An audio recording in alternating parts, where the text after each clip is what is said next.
ভেজে নিয়েছি, বেরেস্ত করে নিয়েছি। দেখেন মাংসটাকে ভেজে নিয়েছি সব মশলা দিয়ে, বিরিয়ানি মশলা দিয়ে মাংসকে ভেজে নিয়েছি। দেখেন প্রিয় ভিউয়ার্স, দেখেন বাসমতি চালের বিরিয়ানি বানাবো।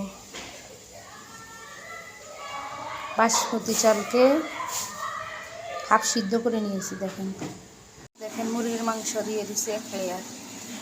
এখন বাসমতি ভাত দিব, এরপর পেঁয়াজ বেরেস্তা দিব।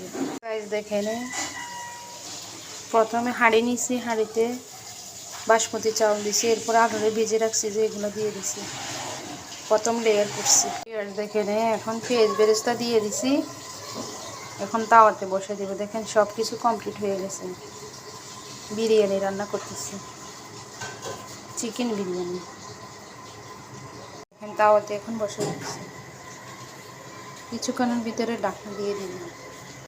চিকেন বিরিয়ানি রান্না করতেছি যে দেখেন ঢাকনা দিয়ে ভাবে দিয়ে দিছি। এখন দেখেন তাওয়াতে বসে ভাপ দিয়ে দিছি।